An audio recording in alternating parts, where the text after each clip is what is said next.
नमस्कार, मैं हूं पंकज श्रीवास्तव। बुलेटिन की शुरुआत करते हैं हेडलाइंस के साथ।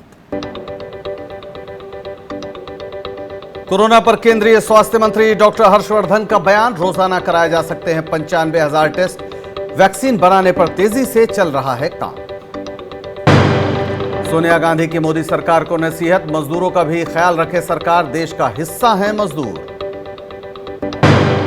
भोपाल से जम्मू कश्मीर के छात्र घर के लिए रवाना, रमजान में वापसी से खुश दिखे छात्र, पूर्व सीएम दिग्विजय सिंह का जताया आभार। सूरत में पुलिस के रोकने पर भड़क गए प्रवासी मजदूर, घर जाने की कर रहे थे कोशिश, पुलिस ने किया आंसू गैस का इस्तेमाल। और हंदवाड़ा आतंकी हमले की हिजबुल मुजाहिदीन ने ली जिम्मेदारी, वायरल वीडियो में भारत का पलड़ा भारी मान रहा है दहशतगर्द।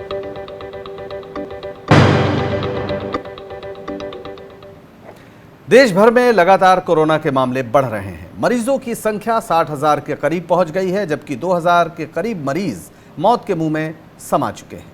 महाराष्ट्र में सबसे ज्यादा 731, गुजरात में 449, मध्य प्रदेश में 200, पश्चिम बंगाल में 160, राजस्थान में 101, दिल्ली में 68, उत्तर प्रदेश में 66, आंध्र प्रदेश में 41 कोरोना मरीजों की मौत हुई है। वहीं महाराष्ट्र में अब तक करीब 20,000 लोग संक्रमित हो चुके हैं। गुजरात में भी मामले लगातार बढ़ रहे हैं। गुजरात में अब तक 7,500 लोग कोरोना से संक्रमित हो चुके हैं, जबकि दिल्ली में संक्रमित लोगों का आंकड़ा 6,000 के पार हो गया है।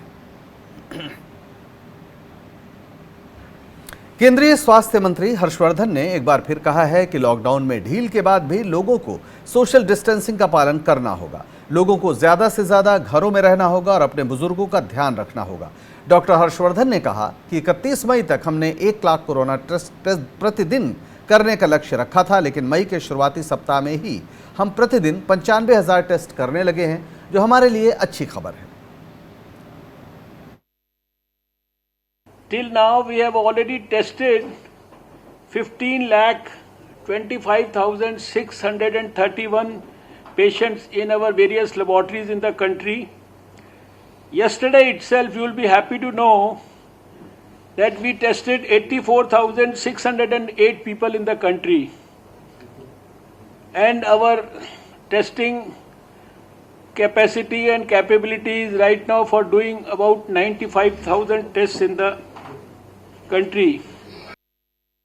एम्स के निदेशक डॉक्टर रणदीप गुलेरिया ने कोरोना को लेकर कहा है कि लोगों के मन में भय है, जिसके चलते वो शुरुआती लक्षणों के बाद भी अपना टेस्ट नहीं करवा रहे और ये देरी बाद में भारी पड़ रही है, जिससे मृत्यु दर में भी बढ़ोतरी हो रही है। डॉक्टर रणदीप गुलेरिया ने कहा है कि जिन घरों में बुजुर्ग हैं उन्हें अधिक सतर्क रहने की जरूरत है और अगर हल्के लक्षण भी मिलते हैं तो तुरंत स्वास्थ्य का परीक्षण करें। दरअसल एम्स के निदेशक डॉक्टर रणदीप गुलेरिया अहमदाबाद के दौरे पर हैं, जहां उन्होंने सिविल अस्पताल का दौरा किया और स्वास्थ्य कर्मियों से कोरोना को लेकर चर्चा की। आपको बता दें कि एम्स के निदेशक ने इससे पहले कहा था कि देश में जून जुलाई के महीने में कोरोना के सबसे ज्यादा मामले होंगे।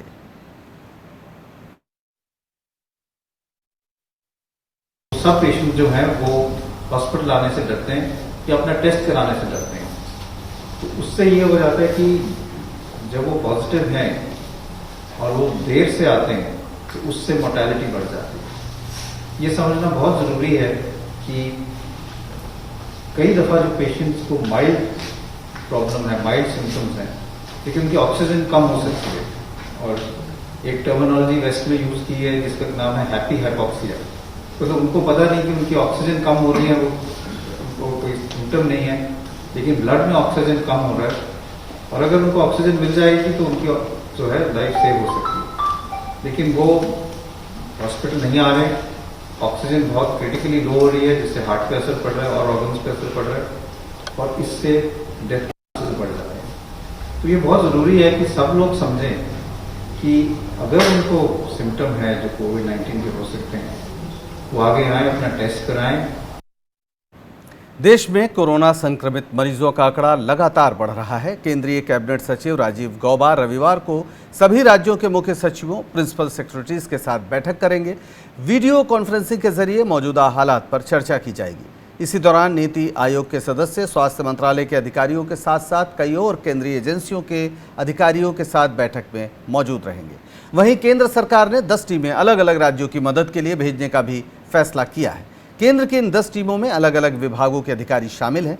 केंद्रीय टीमों को गुजरात, तमिलनाडु, उत्तर प्रदेश, मध्य प्रदेश, पंजाब, पश्चिम बंगाल, आंध्र प्रदेश और तेलंगाना भेजा जा रहा है। केंद्रीय टीमें कोरोना के खिलाफ जंग लड़ रही राज्य सरकारों का सहयोग करेंगी, राज्य सरकारों की मदद करेंगी। केंद्र की एक टीम पहले ही महाराष्ट्र का दौरा कर चुकी है। दिल्ली में कोरोना के बढ़ते कहर को देखते हुए केजरीवाल सरकार ने दिल्ली के 3 निजी अस्पतालों को कोरोना अस्पताल घोषित कर दिया है। आइसोलेशन बेड की कमी को देखते हुए प्राइवेट अस्पताल को कोरोना अस्पताल घोषित किया गया है। शालीमार बाग के फोर्टिस हॉस्पिटल, रोहिणी सेक्टर 19 के सरोज मेडिकल इंस्टीट्यूट और द्वारका के खुशी हॉस्पिटल को कोरोना अस्पताल घोषित किया गया है।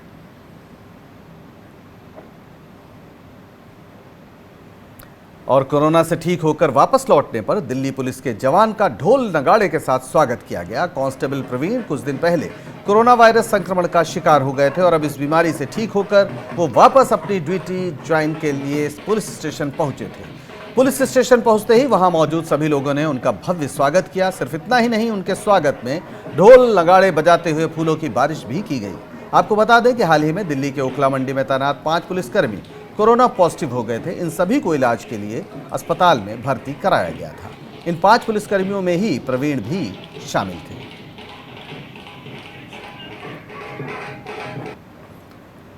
पश्चिम बंगाल में कोरोना संक्रमित लोगों की तादाद बढ़ती जा रही है, वहीं मौत का आंकड़ा भी बढ़ रहा है। बीते 24 घंटे में कोरोना वायरस के चलते 11 मौतें हो चुकी हैं, जिसके बाद पश्चिम बंगाल में कोरोना से हुई मौतों का आंकड़ा 99 हो गया है।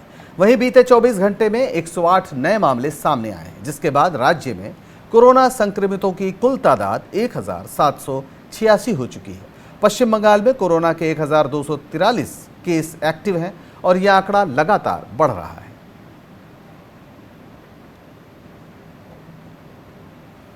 एक तरफ जहां देश में कोरोना संक्रमण का खतरा बढ़ रहा है, वहीं दूसरी तरफ केंद्र और ममता सरकार के बीच तनातनी भी बढ़ी है। इसी कड़ी में केंद्रीय गृह मंत्री अमित शाह ने प्रवासी मजदूरों को लेकर पश्चिम बंगाल की मुख्यमंत्री ममता बनर्जी को चिट्ठी लिखी है। शाह ने बंगाल सरकार पर प्रवासी मजदूरों के लिए चलाई जाने वाली श्रमिक ट्रेनों की मंजूरी नहीं देने का आरोप लगाया। ममता बनर्जी को भेजी चिट्ठी में गृह मंत्री अमित शाह ने कहा कि केंद्र सरकार प्रवासी मजदूरों को उनके गृह राज्यों तक पहुंचाने में जुटी है, लेकिन ममता सरकार केंद्र का सहयोग नहीं कर रही है। शाह ने यह भी कहा कि ट्रेनों से करीब 2 लाख मजदूरों को अब तक उनके घर पहुंचाया जा चुका है, लेकिन ममता सरकार प्रवासी मजदूरों की ट्रेनों को राज्य सरकार के स्तर की मंजूरी न देकर उनकी परेशानियों को बढ़ाने में लगी है। आपको बता दें कि इससे पहले कोरोना की जांच को लेकर बंगाल भेजी गई केंद्रीय टीमों को लेकर भी ममता बनर्जी और मोदी सरकार के बीच विवाद खड़ा हो गया था। बिना सलाह के केंद्रीय टीमें भेजे जाने पर ममता ने नाराजगी जताई थी। ममता ने कहा था कि केंद्र का यह कदम देश के संघीय ढांचे के खिलाफ है। बीजेपी नेता सौमित्र खान ने मजदूरों के मुद्दे पर ममता सरकार पर कई गंभीर आरोप लगाए हैं। ममता बनर्जी 5 तारीख को कहते जहाँ पे जो स्टेट में आपका ज़्यादा संक्रमित है वहाँ से माइग्रेंट लेबर को लेके नहीं आएंगे। दूसरी बात, जो झारखंड से हमारा आसनसोल से घुसती है, जो हमारा उत्तर बंगाल में नॉर्थ बंगाल में जो घुसती है, जो पुरुलिया बॉर्डर से घुसती है, जो पूर्व ईस्ट मिदनापुर से घुसती है, सब ब्लॉक करके रखा है। वहाँ पे कम से कम 30 से 40 हज़ार वर्कर्स, माइग्रेंट वर्कर्स वहाँ पे खड़ा है। उधर लोकसभा में कांग्रेस के नेता अधीर रंजन चौधरी ने गृह मंत्री अमित शाह और ममता बनर्जी से मिलकर काम करने की अपील की है। उन्होंने कहा कि 2 दिन पहले उनकी अमित शाह से बात हुई थी, तब उन्होंने कहा था कि राज्य सरकार ने ट्रेन की कोई सूची नहीं मांगी है और अब पता चला है कि राज्य सरकार ने 8 ट्रेनें मांगी है। उन्होंने कहा कि वो अपील करते हैं कि बंगाल के प्रवासी कामगारों को वापस लाने का हर संभव प्रयास किया जाए ताकि मजदूर सुरक्षित घरों में वापसी कर सकें। मैं बार बार अमित शाह जी से वार्ता करते आ रहे हैं कि इन लोगों को वापसी के लिए कुछ खास इंतजाम किया जाए। परसों मेरे साथ अमित शाह जी की वार्ता हुई थी। अमित शाह जी खुद मेरे को कहा था कि प्रदेश की जो सरकार, वो सरकार से हम बार बार मांग करते हैं कि आपकी सरकार को कितने ट्रेनों की जरूरत है बाहर से ये मजदूरों, कामगारों और बाकी सारे लोगों को वापस लाने के लिए। लेकिन 2 दिन पहले भी राज्य की सरकार ने अमित शाह जी को कोई लिस्ट नहीं भेजा। आज पता चला कि राज्य की सरकार 8 ट्रेनें मांगी हैं।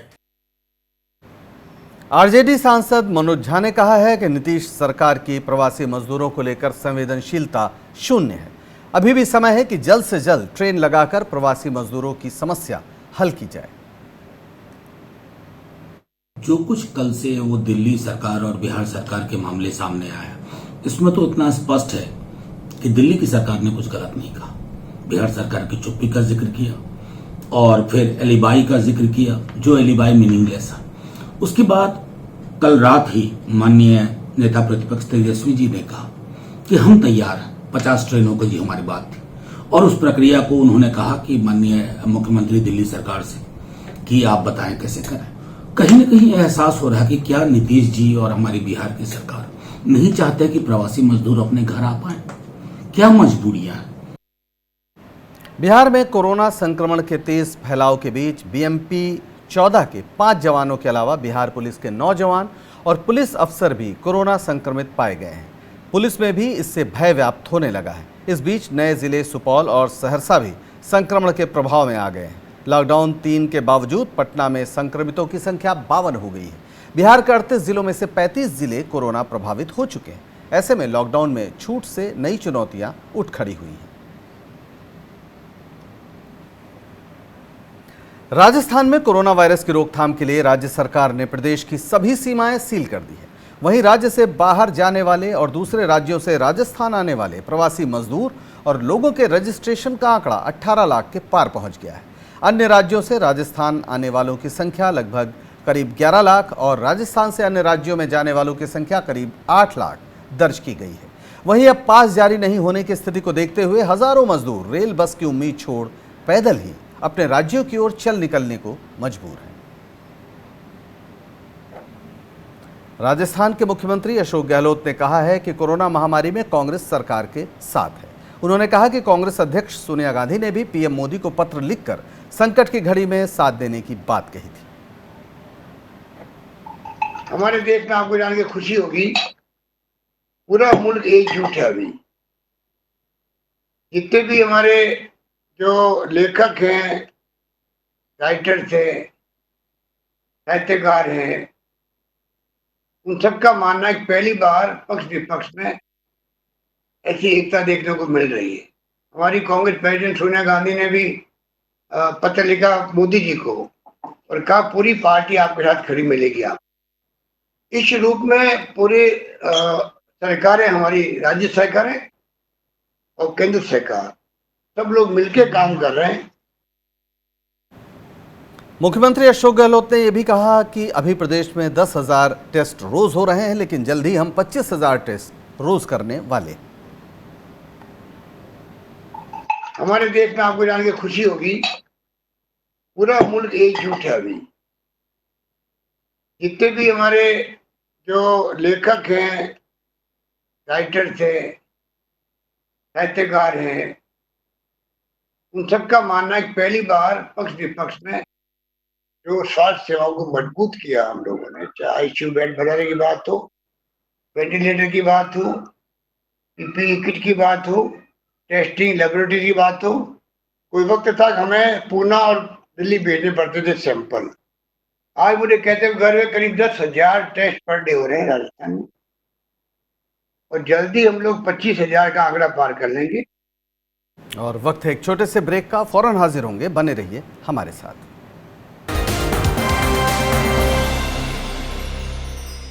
If there is an outbreak in any part of the world, it will reach you. मंदिर मस्जिद से अधिक हमारे पास अस्पताल है। तो मैं तो दूसरे दिन कहता कि आज हमारे मजदूरों को यहाँ लेके आओ। जो अपने पढ़े लिखे मिडिल क्लास के या अमीर लोग हैं तो उनको लाने के लिए स्पेशल जहाज भेज सकते हो आप। अपने गरीब मजदूर के लिए एक ट्रेन या बस भी इंतजाम नहीं करोगे आप। अगर प्रॉपर प्लानिंग ना होती तो शायद देश भर के अंदर कोरोना की महामारी की वजह से बहुत जाने भी जाती और अर्थव्यवस्था का भी बहुत नुकसान। In the history of mankind, 2020 would be seen as a year not for the Vision 2020, but for Corona 2020. देखिए नीलू व्यास के साथ हमारा स्पेशल प्रोग्राम ऑन रिकॉर्ड सिर्फ स्वराज एक्सप्रेस पर। सपने सच तब होंगे जब आप सपने दिखना शुरू करेंगे। ये शब्द हैं उस शख्सियत के जिसके सपनों ने दी इस देश को एक नई उड़ान, डॉक्टर APJ अब्दुल कलाम। और ऐसे ही हर स्टूडेंट के सपने पूरे करेंगे हम, under best guidance of expert faculty team. Admission open in science and technology, humanities, social science, arts and sports. Doctor APJ Abdul Kalam University, Indore. For details contact 180030026072।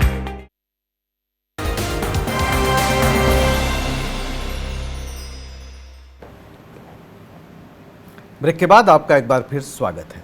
सूरत के हजरा मोरा गांव में मजदूरों ने हंगामा किया है। भीड़ पर काबू पाने के लिए पुलिस को आंसू गैस के गोले छोड़ने पड़े। मजदूर अपने गांव जाने की मांग कर रहे थे। पुलिस ने पहले उन्हें समझाने की कोशिश की और फिर भीड़ नहीं मानी तो उसने आंसू गैस के गोले छोड़े। हंगामे के बाद गुजरात कांग्रेस के प्रदेश अध्यक्ष अमित छावड़ा ने ट्वीट किया, गुजरात में श्रमिक अपने घर जाना चाहते हैं, सरकार 45 दिन के बाद भी कोई सही हल नहीं निकाल रही है। या तो उद्योगपति मित्रों के दबाव में जानबूझकर उनको घर नहीं जाने दिया जाता। गुजरात के ही शहरों के श्रमिकों और पुलिस का टकराव नरेंद्र मोदी और विजय रूपाणी सरकार की नाकामी का परिणाम है।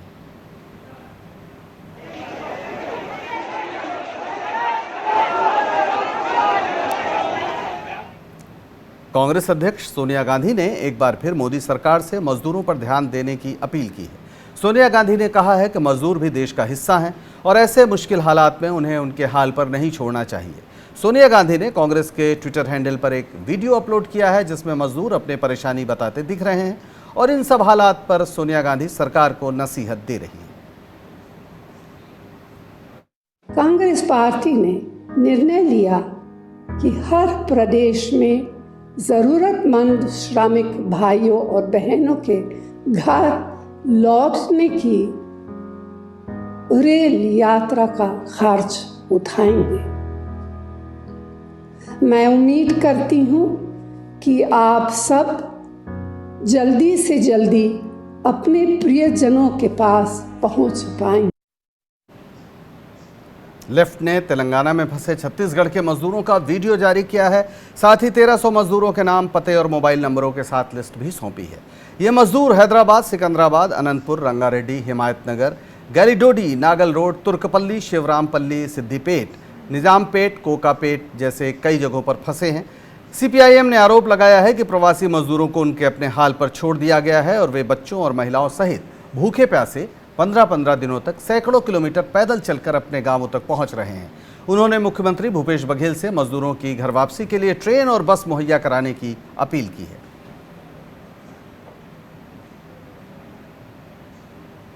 पंजाब के अंबाला में सैकड़ों की तादाद में प्रवासी मजदूर सड़कों पर इकट्ठा हो गए और इस जिद पर अड़ गए कि वो सिर्फ अपने घर जाना चाहते हैं, पंजाब वापस नहीं जाएंगे।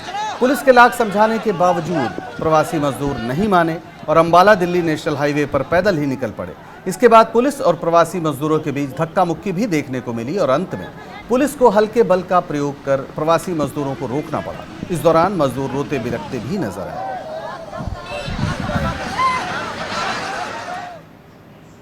केंद्र सरकार लाख दावे करे लेकिन प्रवासी श्रमिकों से ट्रेन का किराया अभी भी वसूला जा रहा है।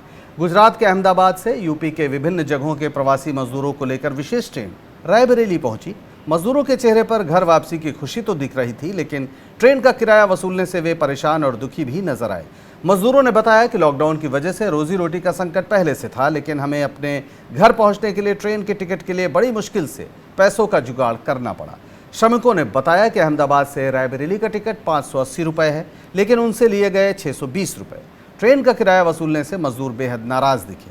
रायबरेली स्टेशन पर सभी मजदूरों की थर्मल स्क्रीनिंग की गई। उसके बाद उन्हें बसों के जरिए उनके घर पहुंचाया गया। कितने रुपए का टिकट लगा आपका? 580 लिखा है, 620 किया लगा। तो क्यों इतना 620 क्यों दे दिया जब 580 लिखा था? मांग रहे हैं, क्या करें? अहमदाबाद पे आ रहे हैं। कहाँ जाना है? जाना जिला चंदौली में। 620 टिकट में तो 580 लिखा है। लिखा है तो इसमें लिया गया 620 का लिया गया। पैसा ज्यादा लिया गया? तो क्यों ज्यादा दे दिया आप लोगों ने? अब हम लोग क्या करना, हम लोग तो घर जाना मजबूरी भी, कितना भी मांगेंगे उतना भी देवे करेंगे हम। विदेश में फंसे भारतीयों को वापस लाने की मांग करने वाली याचिका पर सुप्रीम कोर्ट में सुनवाई हुई। जिस पर सुप्रीम कोर्ट ने कहा कि जो महिलाएं गर्भवती हैं और इस प्रक्रिया के अंतिम चरण में हैं, उन्हें लाने में प्राथमिकता दी जाए। आपको बता दें कि सऊदी अरब समेत दुनिया के कई देशों में 250 से ज़्यादा गर्भवती महिलाएं फंसी हुई हैं, जिस पर केंद्र सरकार ने अदालत को भरोसा दिया कि वो इन महिलाओं को लेकर उचित कदम उठाएगी। अदालत में सरकार की ओर से सॉलिसिटर जनरल तुषार मेहता पेश हुए और उन्होंने कहा कि विदेशों में फंसे नागरिकों को लाने के लिए तय मानकों का कड़ाई से पालन किया जाएगा। दरअसल अधिवक्ता जोस अब्राहम की ओर से याचिका दाखिल की गई थी, जिस पर उनके वकील इंदिरा जयसिंह पेश हुई और उन्होंने कहा कि ये महिलाएं सऊदी अरब के अलग अलग प्रांतों में नर्स और डॉक्टर के रूप में तैनात हैं, जो कि कठिन हालात में हैं। उन्होंने कहा कि इन महिलाओं के साथ साथ भ्रूण के लिए भी घातक साबित हो रहा है। कोरोना के हर्जाने को लेकर सुप्रीम कोर्ट में एक याचिका दाखिल की गई है। ये याचिका मदुरै के रहने वाले एक शख्स ने दायर की है। इस शख्स का कहना है कि चीन ने जानबूझकर कोरोना वायरस को भारत के खिलाफ जैविक हथियार के तौर पर इस्तेमाल किया है। याचिका में कहा गया है कि कोई व्यक्ति अंतर्राष्ट्रीय न्यायालय में नहीं जा सकता है, इसलिए सरकार को इसके लिए निर्देश दिया जाए। याचिका में चीन से $600 अरब का हर्जाना वसूलने के लिए अंतर्राष्ट्रीय अदालत का दरवाजा खटखटाने की मांग की गई है। याचिकाकर्ता का कहना है कि इस बात के पुख्ता प्रमाण है कि भारतीय अर्थव्यवस्था को ध्वस्त करने वाला वायरस चीन के वुहान की लैब से निकला है। लेते हैं एक छोटा सा ब्रेक, फौरन हाजिर होंगे। बने रहिए स्वराज एक्सप्रेस के साथ।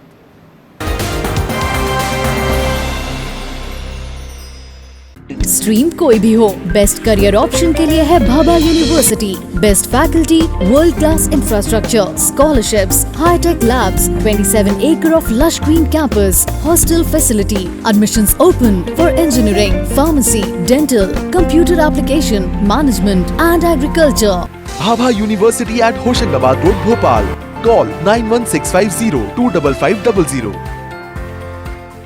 RKDF university, a world class university, जहां स्टूडेंट्स को ये ध्यान में रखकर पढ़ाया जाता है कि वो जॉब क्रिएटर्स बन सके, न कि सिर्फ job seekers. So join NIRF ranked university and become CEO of your company. At RKDF University, we focus on all-round development of a student. Courses offering BA, BCom, MA, MCom, BBA, MBA, BSW, MSW, B.Ed, D.Ed, M.Ed. Visit RKDF University at Gandhinagar, Bhopal or call on toll-free number 1800-2700-320.